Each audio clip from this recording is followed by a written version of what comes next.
స్వతంత్ర భారతదేశ చరిత్రలోనే ఒకే కేసులో ఏకంగా 9 మంది పోలీసు అధికారులకు ఉరిశిక్ష పడటం వినడానికే చాలా ఆశ్చర్యంగా ఉంది కదూ.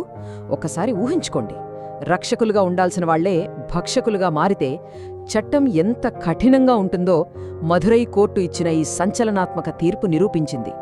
అయితే అసలు ఏమాత్రం చీమ చిటుక్కు మనని ఆ పటిష్టమైన పోలీసు వ్యవస్థ నుంచి ఈ నిజం ఎలా బయటపడింది? ఈ విశ్లేషణలో ఒక ఇన్వెస్టిగేటివ్ జర్నలిస్ట్ కోణంలో దాగిన సాక్ష్యాలను వెలికి తీస్తూ ఈ అసాధారణమైన కేసు వెనుక ఉన్న అసలు కథను ఛేదిద్దాం. ఇక్కడ మనకు ఎదురయ్యే అతిపెద్ద ప్రశ్న, అసలు ఒక పోలీస్ స్టేషన్ మొత్తాన్ని చట్టం ముందు ఎలా నిలబెట్టగలిగారు? కొంచెం ఆలోచించండి. దర్యాప్తు చేసేది పోలీసులే, సాక్ష్యాలను కాపాడాల్సింది కూడా వాళ్లే. అలాంటప్పుడు వాళ్లే తప్పు చేస్తే ఆ సిస్టమ్ మొత్తం దాన్ని కప్పిపుచ్చే ప్రయత్నమే చేస్తుంది కదా. మరి ఎవరికీ దొరకని ఆ సాక్ష్యాలను ఎవరు బయటపెట్టారు? ఇక్కడే ఈ కేసుకు సంబంధించి అసలు చిక్కుముడి పడింది. ఒకేసారి 9 మందికి ఉరిశిక్ష పడటం అనేది ఏమాత్రం చిన్న విషయం కాదు. ఇంతటి చారిత్రాత్మక తీర్పు వెనుక ఖచ్చితంగా ఏదో ఒక బలమైన సాక్ష్యం, ఒక మిస్సింగ్ లింక్ ఉండి తీరాలి. ఆ మిస్సింగ్ లింక్ ఏంటో అర్థం చేసుకోవాలంటే మనం ముందుగా ఆ భయానక రాత్రికి వెళ్లాల్సిందే. జూన్ 19, 2020 ఆ రాత్రి సాతాంకుళం పోలీస్ స్టేషన్లో ఏం జరిగిందో ఇప్పుడు చూద్దాం. అది దేశవ్యాప్తంగా కోవిడ్-19 లాక్డౌన్ నడుస్తున్న సమయం. జనం బయటికి రావాలంటేనే వణికిపోతున్న రోజులు. సాతాంకులంలో జయరాజ్ మరియు అతని కుమారుడు బెన్నెక్స్ తమ మొబైల్ షాప్ను నిర్ణీత సమయం కంటే కాస్త ఎక్కువసేపు తెరిచి ఉంచారన్న చిన్న నెపంతో పోలీసులు తండ్రిని అరెస్ట్ చేశారు. ఎందుకని ప్రశ్నించినందుకు కొడుకుని కూడా తీసుకెళ్లి లోపల వేశారు.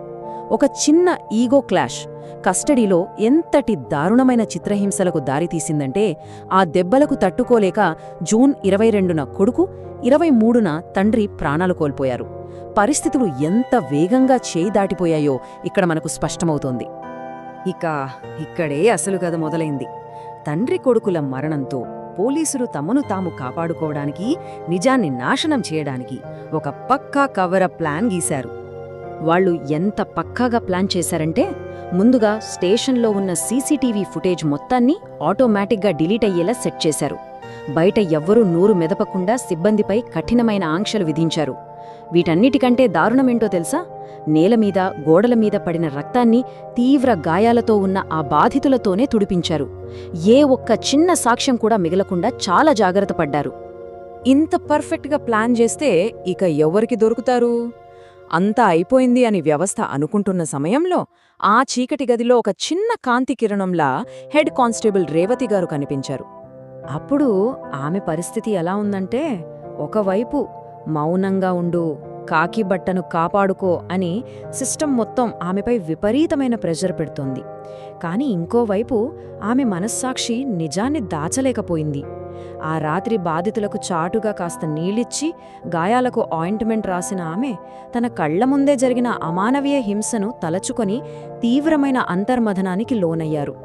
యూనిఫాంపై ఉన్న గౌరవం, ఒక తోటి మనిషిగా చూపించాల్సిన మానవత్వం, ఈ రెండింటి మధ్య నలిగిపోయారు. అయితే ఆమె కేవలం బాధపడటంతోనే ఆగిపోలేదు.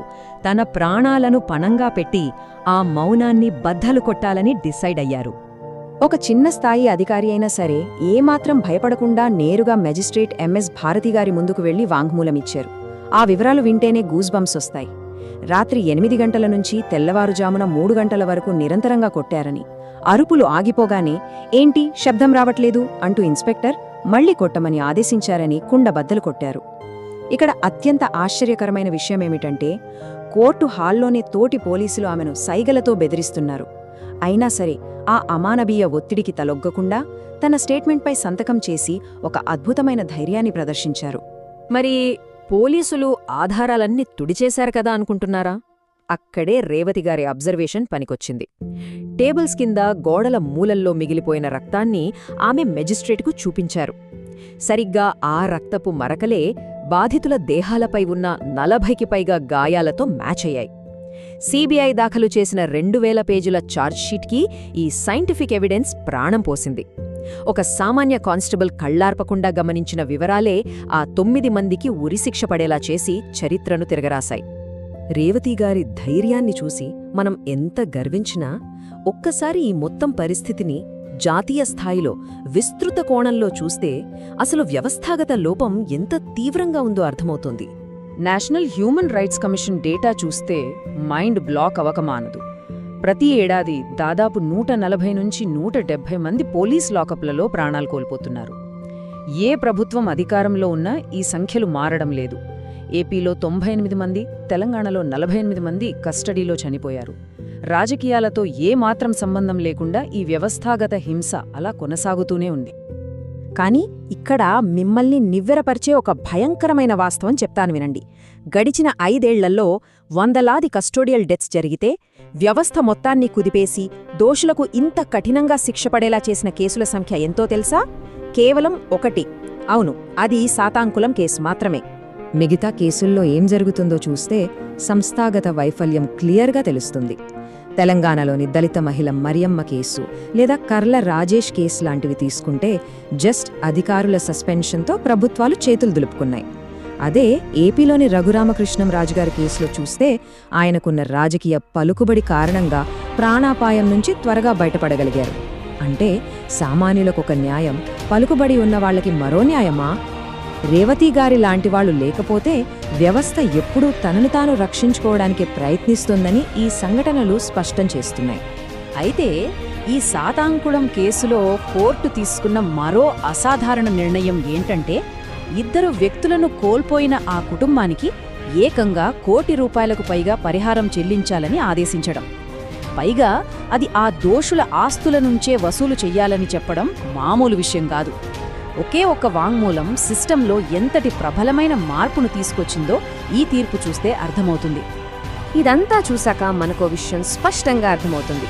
ఒకే ఒక్క మహిళా కానిస్టేబుల్ తన చుట్టూ ఉన్న అంత పెద్ద వ్యవస్థను ఎదిరించి నిజం వైపు నిలబడగలిగినప్పుడు సమాజంగా మనం వహిస్తున్న మౌనం ఏ అన్యాయాన్ని కాపాడుతోంది? కళ్ల ముందు తప్పు జరుగుతున్నా ఎందుకు ప్రశ్నించలేకపోతున్నాం? రేవతిగార్లాంటి ధైర్యవంతులు ప్రతి సిస్టంలోనూ ఉన్నప్పుడే కదా న్యాయం బతుకుతుంది. ఒక్కసారి ఆలోచించండి. మరో ఇంట్రెస్టింగ్ టాపిక్తో మళ్ళీ కలుద్దాం.